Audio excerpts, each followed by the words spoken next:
Bonjour à tous. Aujourd'hui dans Maison à vendre, nous verrons l'appartement de Fernando à New York, très bien placé dans la 16e avenue des Queens.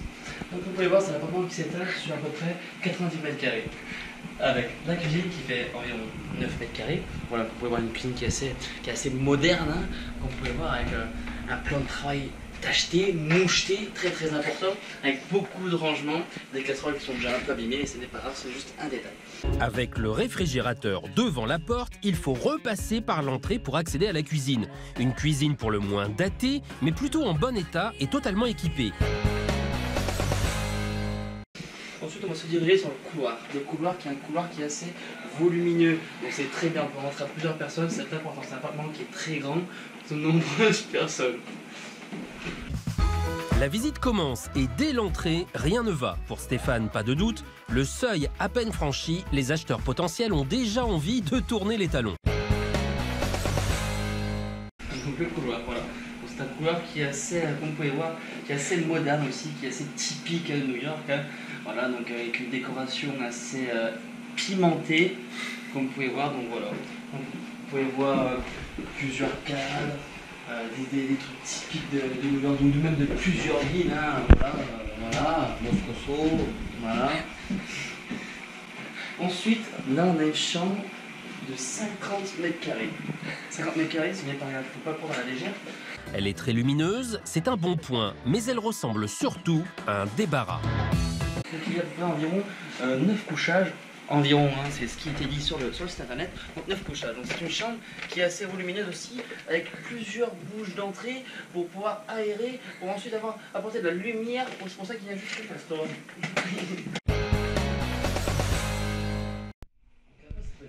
On va continuer la visite sur le côté gauche du couloir, qui est orienté vers une troisième chambre, pardon, donc la deuxième est ici. Première, deuxième, troisième, donc la troisième chambre c'est la chambre de Fernando. Donc chez Fernando on ne peut pas y aller une fois, on n'a pas le droit de rentrer, c'est interdit. Donc voilà. Donc là je vous présente Teddy, un ami de Fernando. Voilà. Je dis bonjour Fernando. Bonjour Fernando. Good morning, Fernando. Ensuite on va se diriger dans la salle de bain. Donc cette salle de bain a une spécialité, c'est que vous venez approcher, voilà. Voilà. Donc vous pouvez voir beaucoup de lumière, la lumière est très intéressante. Voilà. Donc vous pouvez rentrer. Dans cette salle de bain, donc c'est une salle de bain qui est assez intéressante, parce qu'elle est assez juteuse, on va dire. En plus du rideau qui pendouille, il règne ici un désordre indescriptible. Des vêtements, des produits d'entretien, c'est un vrai bazar. Voilà, cuvette des toilettes, qui est assez moderne. Hein.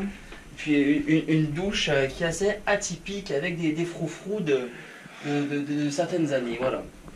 Donc, et une baignoire où on peut rentrer à plusieurs dedans, c'est très important. Et puis le pommeau de douche qui brandit, regardez, voilà, hop, on le remet. Merci Fernando. Et puis, voilà. Donc voilà, et puis une glace, une glace voilà, qui est elle en bon état et propre. Voilà. Ça doit être la seule chose. Et puis, contrairement, et puis le pompon sur la Garonne, c'est ça. Voilà. Ça c'est vraiment, mais c'est fantastique, c'est fabuleux. Le pompon sur la Garonne. Donc après, il y a quoi d'autre à visiter? Des bouts de bois. Des bouts de bois, parce que ça faut savoir que Très important. Fernando aime bien les gros bambous.